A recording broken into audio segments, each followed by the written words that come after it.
I'm going to talk to an expat, kind of, an American who renounced his citizenship and lives in this town. He's married, he has 2 children. I want to introduce you to Udom. Alan Long, also known as Udom. Nice to see you. You may have saw our first conversation on the 30 Thai cities in 30 days docu-series that I've been shooting. And here I am on Phrae. Phrae, very good, very good. So we're back, and we're going to have a more lengthy discussion. All right. Because our previous discussion was fairly short. But yeah, okay, so let me go back in time really quick. Okay. In the early 80s, Udom, he speaks fluent Thai, he's officially Thai. He renounced his U.S. citizenship, but he'll share why that happened. But in the early 80s, his parents moved here as missionaries. He was 2 years old. He was 5 years old when they moved to this town. He, in fact, met his wife in grade school. He now has 2 children. And he has a business that's done quite well. It's called Yellow Leaves. It started in hopes of helping the indigenous people, and it's growing to 350 employees. And it's done very well. It was even kind of featured in Shark Tank. Right. But let's put the business aside for a moment. All right. And just kind of share your story, like you came here when you were 2, and kind of tell them how this all happened. Yeah, because it's unique. It is unique, and I am very thankful to my parents that they allow me to have this unique experience, for sure. My parents came here originally as missionaries with the goal in mind of establishing a church in a group of people that were otherwise unchristianized, and otherwise would have no, we're not on the Bible belt of missionary work. They were going to a group that nobody else had targeted. I guess you have to use that word, targeted. And as it developed, the Mlabri people ended up really taking our family in and helping us learn their language and their culture, and we really felt a part of the tribe out there. Really felt a part of the tribe. And one of the first things that had to be done to help the Mlabri people was to find a place for them to settle down, find income for them, and allow them to establish themselves under their new lifestyle. Now, what I mean by that is they were traditionally hunters and gatherers. In the late 70s on into the 90s, there was rapid deforestation in many parts of northern Thailand for a variety of different reasons. Whatever, it happened, right? It happened. And the jungles could no longer support a nomadic lifestyle. Now, I will say this about my Mlabri friends and the entire tribe. They genuinely identified with living in the jungles. It was who they were. In fact, Mlabri, as they call themselves, means people of the forest. They were satisfied, they were happy with their life in the jungles. But it wasn't the missionary aspect that changed them. It was the jungles that disappeared around. They had no choice but to settle down. And my parents, while they're completely unashamed of being so they Christian. were nomadic. They were nomadic, yes, absolutely. They would go all over Asia or all Thailand? Mostly northern Thailand. I think traditionally, let's go back 200 years ago, they would roam the entire mountain range, clear over into Laos. So for deforestation, they ended up here. Deforestation, by the time the Vietnam War was over, the borders between Thailand and Laos were completely shut. There was nobody going back and forth like that. The Mlabri people have terrifying stories of people's limbs being blown off. They were out digging. Mines. Right, they're out digging. We don't know how all of a sudden, boom, they're dead. And so, anyway. How many people were there? It's a very small tribe. One of the most, I will say this, they're the most fascinating group of people in all of Thailand in terms of their numbers and their language. Okay. Incredible. 450 people, the whole tribe. Okay. But they've been able to preserve their language. It's still in use today. Okay. The children still. Do you speak it? Yes, of course. They have successfully transitioned from a fully nomadic lifestyle to a full established village where they have Thai citizenship. Their kids go to Thai school. They watch Thai television. They speak Thai, but they still use their own language. Do you feel like your parents played a role in that? Oh, yes, absolutely. Like I said, my parents are not ashamed of the fact that they were there to propagate Christianity as missionaries, but they successfully helped a group of people determine their own future without the pressure of let's become Christians first and then we'll help you. Okay. So, Let's by the way, help you, and then you can make your own decision. so do they identify as Christians or? Some identify as Christians, some identify as traditional beliefs, some identify as Buddhism. That part of it has to do with their own personal choice. And the most important thing anybody can do for any person when you're helping them is to make sure that they can make their own choice. This became extremely motivating for me in the area of creating work for the Mlabri people, because one of the things that allows a person to determine their own future is financial Freedom. Financial freedom, Stability, security. Yeah, right. If you always have to beg for your next whatever, you're not making your own choice. And so so that's how this project with the hammocks came about.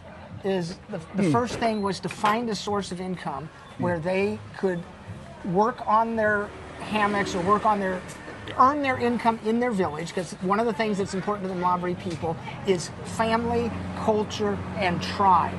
To go outside and find work someplace else is not only not interesting, it's almost like you're rejecting your original Do you mind if I interject for a You moment? go for it. So what happened was the Mulberries are very good with their hands and weaving, but the products they were making that would go to the market looked very similar to the typical person buying it. They looked very similar to the ones next to them. That's very true. So exactly. Udom said we need to figure out a way to differentiate, but still do the same craft. And he said, why don't we make hammocks? Make use of their weaving skill. They're very skilled. Okay. Very skilled with their hands. And so it wasn't too big of a transition to go from weaving mats and baskets from rattan to weaving hammocks. And then we became very fortunate that a young entrepreneur from the United States named Joe came over, saw these things, and he said, I can market this. And he was, the unique thing about Joe and at that time was his girlfriend Rachel, but now wife, the unique thing about their perspective on it, on being entrepreneurs, is that they weren't just in love with the product and the idea of making money. They're like, yeah, we want to help these people, whoever they are, to be able to be independent. And so they fell in love with the whole like it was like a miracle. But now you have 350 people There's working. 350. What happened was they went back, went to town with ended up on Shark Tank. Joe and Rachel both ended up on Shark Tank. It's a great story, very successful. The nice thing about it all is every aspect of it is actually true. It's not hype. And then we just had to expand beyond the capabilities of the Mlabri people in the tribe, because we needed more hammocks. Like we're doing more volume. In some years we do almost 6,000 hammocks. 6,000. How much do they retail for? Retail, you'll have to go to the website. I think it's a couple $100. Wow. A couple $100. But the most important thing, at least for me, because I'm not an owner of the company. I run the production company in Thailand. The most important thing for me is to make sure that the original concept of people getting good wages continues. Got it. And so, how much do the staff make? How much if they're paid on a piece by piece basis, and the minimum wage in Thailand is like here is like 320 baht a day. Sure. Most of them make 640 baht a day. Double the income. Double the minimum wage income. And the most important aspect of that, I should say, the income you make is the most important thing. But a significant motivating factor for that is they're earning that money in their village. They're independent. So they're not paying rent in a city. They're not paying for food in the city. A lot of the villagers that make it already have their own gardens, and so it's all cash in pocket. It's great. It's great for everyone. How far is the village from here? The village from here is approximately, the first village is about 50 kilometers. Another village is almost 60 kilometers. Okay. They live out in the mountains. They live out in the mountains. Next time you're here, I'm taking you up there. Awesome. It's not only beautiful. I'd like to see that. It's not only beautiful, but it's a whole different dimension of Phrae province. Yeah. Yeah. Man, what a cool story. While you're talking about it a little bit, I mean, it's different, but a little bit, you think about your parents coming here, you're 2 years old, you come first to Bangkok, but then you end up here when you're 5, you speak Thai, and then things just naturally progress into a very good company now where you're helping people, and I'm thinking, man, it's almost like fate, like Forrest Gump. he does this, he does that. He ends up with the shrimp business. Oh, yeah, He's not doing great, but it's all by kind of a little bit of fate.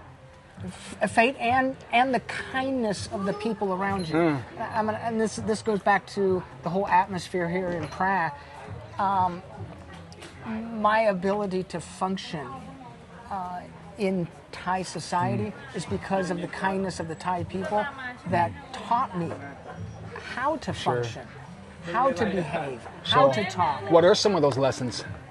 Well, I think one of the, especially when I was in school, there was communist insurgency in Thailand, and it was very strongly emphasized in the school the love for nation, religion, and monarchy, as that was the uniting factor for all of us Thai people, and it was really, really powerful. Love and for nation, right. monarchy, nation, and religion. Nation, religion, monarchy. In which religion?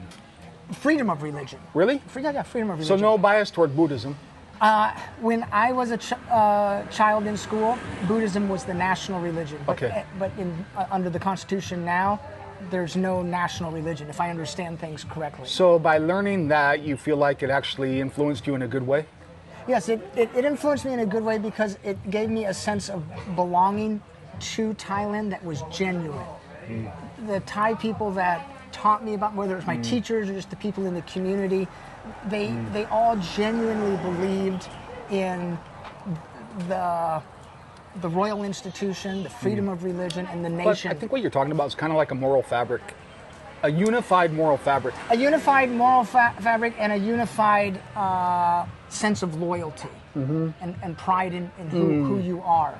Yeah, it was especially good. Coming from the U.S. and where there is a lot of friction and polarization, where one reason I feel better when I'm in Thailand is that's removed. That's removed, the friction and the polarization.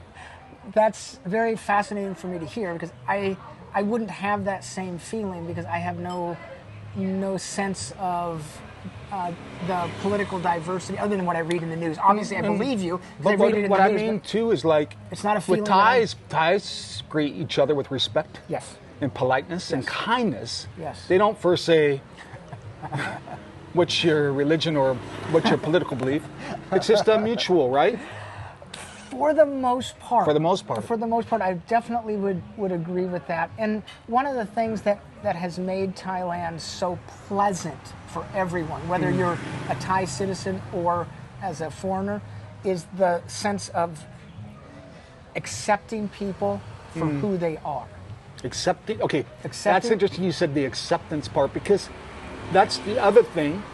I feel like it's real. That there is an acceptance. There's no weirdness, right? I mean, if people just accept whatever they don't. I will say this too: less judgment. Okay. Yeah. You know what I'm saying is I do. Being home. There's a lot of labels. Perhaps one way of describing it, if I described it, in the United States, things function in a much more rigid fashion, and that can be good. Okay, it's not a criticism but it's very rigid. You cross on the crosswalk. Okay, that's actually safe. That's actually an example of something that's good.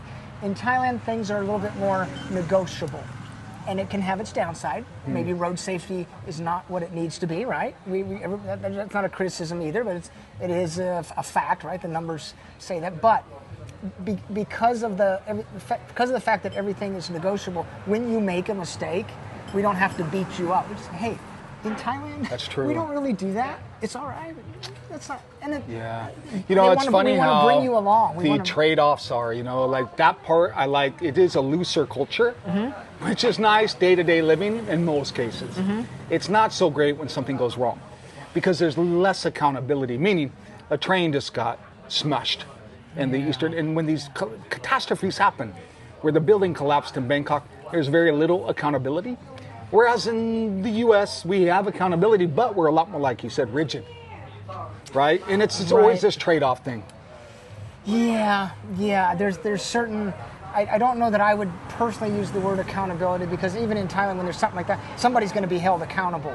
But maybe I would look at it more as there's not as much what do you call it? Proactive prevention. Prevention standards, building Right. codes. Right. And even if they do exist, they're not followed. They need. You know, There needs to be a little bit more proactive. in that middle ground, where a lot of problems happen, there needs to be more enforcement there, right?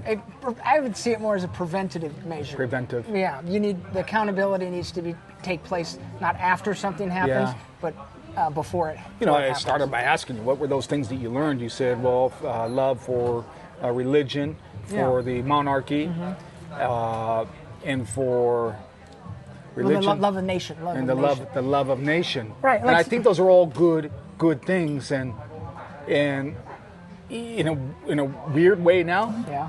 You know, 20 years ago, I think even a lot of Americans would say, "Oh, monarchy? Are you kidding?"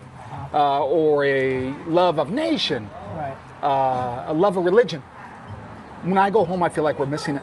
I think we're missing a lot of those things. You know, like love of nation, fewer people, or that much more. You know, there was a time, like I was just watching the Netflix about the American hockey. USA, USA. There was this national pride, right? Okay. And it also happened after 9/11 probably. There was all this Sure. national pride, USA. And now I just know from talking to people back home, there's less of that. Love of religion. I feel like that's one thing that keeps Thailand special. Yes. I'll go to the shopping mall Central, and there's a mini shrine. Okay. Yeah. And people are praying before going to work. It's these moral values. And it's more than just that. I would say it's everybody is free, has full freedom to pray to whoever they want to without fear of reprisals. For example, you can be a Christian, as devout of a Christian as you want to be. You can be as devout of a Muslim as you can want to be, and as whatever the religion. Sure. Right? I'm not going to sit here and name all the religions, but we are respectful of that. And Sure. it has value. And- For myself, I don't feel the least bit awkward going to a Buddhist ceremony. I'm a Christian, but I can go to a Buddhist ceremony and be there and show respect for whatever the ceremony is going on without violating my own Christian.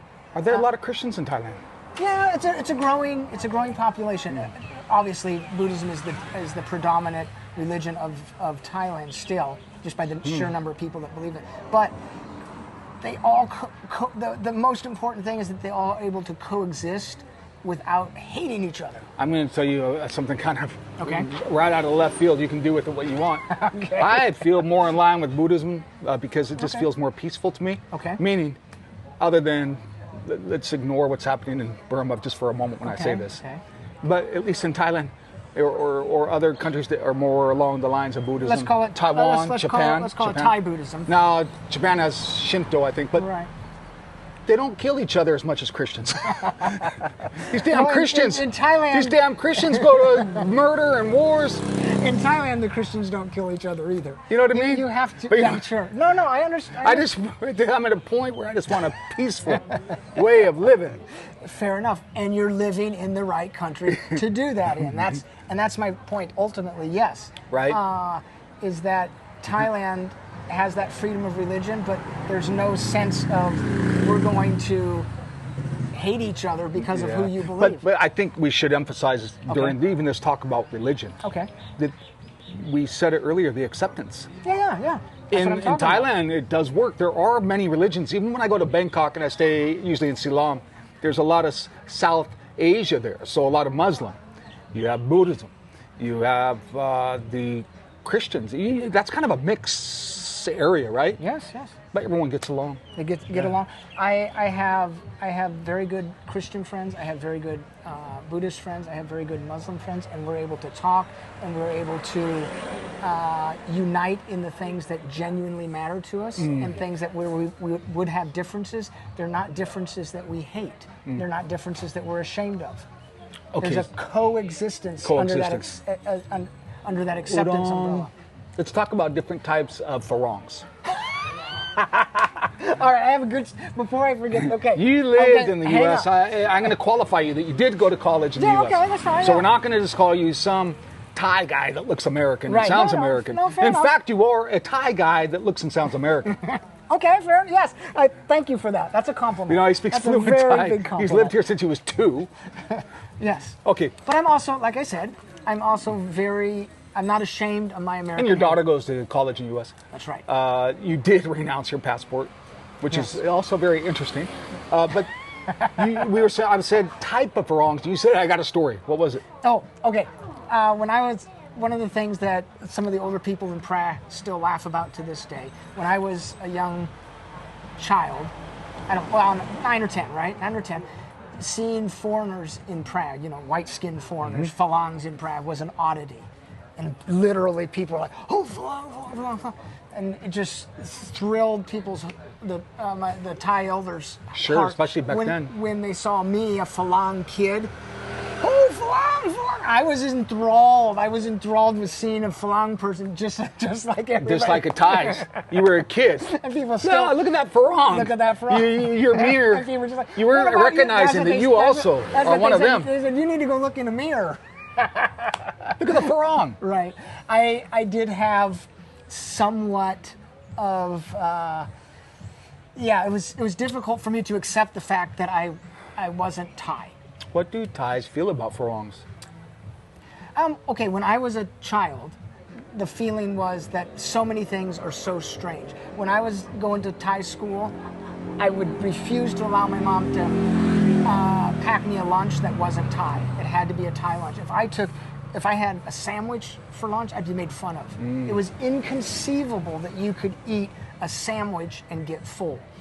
It was inconceivable that you would eat even ice cream. It was just considered just like a snack, but you wouldn't, I don't know, like you wouldn't put it like pancakes and syrup. It was inconceivable to my friends that's, of course, now. McDonald's, there's as many Thai people eating at McDonald's as there are Westerners and so Let's forth. talk about that for a minute. I just read a headline, The Sick Man of Asia, Okay. Thailand. I saw that headline too. And what they're saying is, there were some deeper dives into that article, and I did pay attention to it. All the money, a lot of the money, going right to the top. There's the minimum wages is very low, and for that gap to allow more opportunity for the people who, we have inflation. They're just saying economically, but Thailand also has to, be more innovative and advance more. The only way to advance more into technology and all the other industries that are happening in thriving economies right now is to let that lower class empowered economically. Right. And they say it's really hard to do that when you have all the money controlled up here. But the sick man of Asia, moving forward, based on what you feel, and your daughter, college US, you went college US. What do you think Thailand needs to pay attention to in the next 10 years? I would say Thailand's doing a very good job in terms of community development.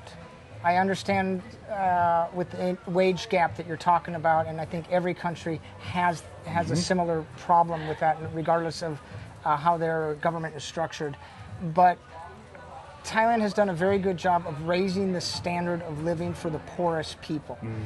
I can say that because I knew the poorest people, how the poorest people were 10, 15, 20 years ago, and they're way better off. That doesn't mean that where the poorest people are at today is acceptable, but it means that there is a recipe or a formula for continual progress. Well, Udom, on that topic, you make me think of something. Yeah. I've said it often, I'd rather be poor in Thailand than poor in the US.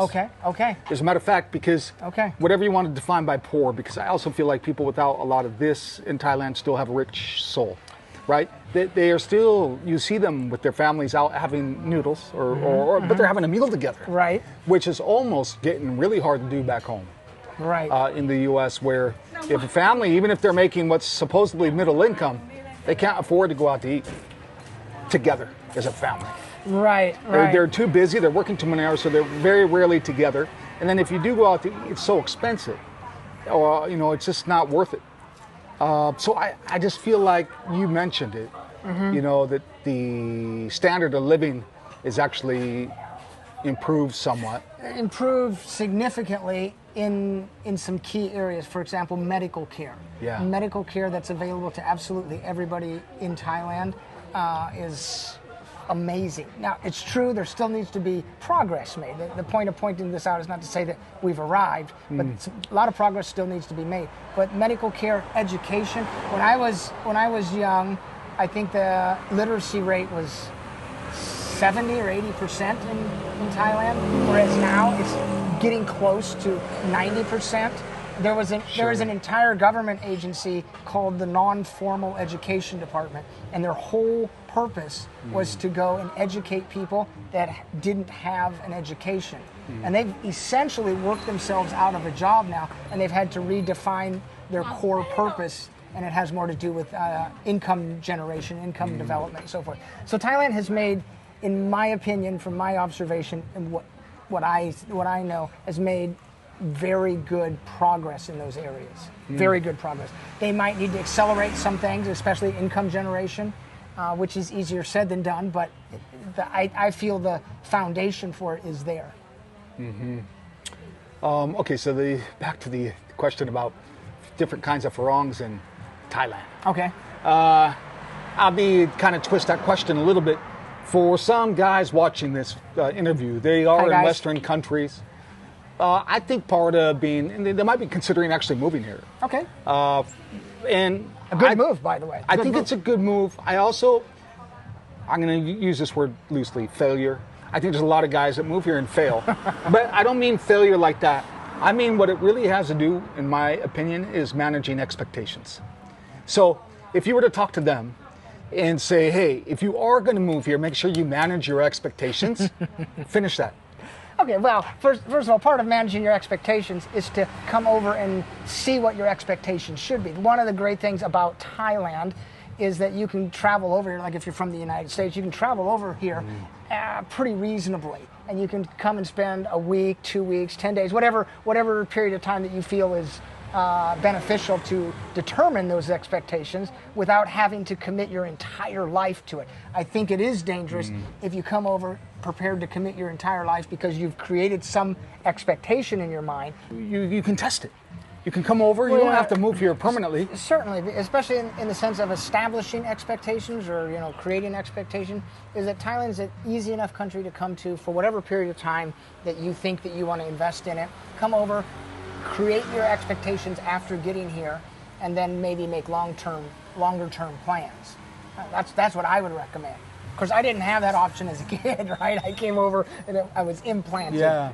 But as an adult, I mean, that would be the way to do it, especially Thailand, where you can come so easily. You're right. It's so easy. You do these little trial runs. Right. Just a short vacation. Yeah. And also test different places. Thank you. Because some places feel different as an expat. That's the unique thing about Thailand, is that even for us Thai people here, going to a different region, whether it's the Isan region, the southern region, is a whole different experience for us, and it's a whole different culture, a whole different everything. And yeah, so if you come and you don't like Bangkok, come to Chiang Mai, come to northern Thailand, come to Phrae, start out in Phrae and work your way up. That'd be a good way to create your expectation. Explore. So easy to hop around, and even like flights, like you can fly between cities for $30. Except Phrae. I'm sorry. Oh, we have an airport, and we all want the planes to come, but it has to do with capacity, and so just maybe it's a good thing. Well, that's what I say. Yeah, maybe it's a good thing. It's definitely one of the unique things about Phrae is you can't fly in here. Udom, thank you. Thank you, everyone. Thank you. Thank you so much. Yeah, thank you. And for our episode where I explore Udom City, I'll put the link there too. All right. Thank you, everyone, and looking forward to having you come visit. Good stuff. Thank you. Thank you.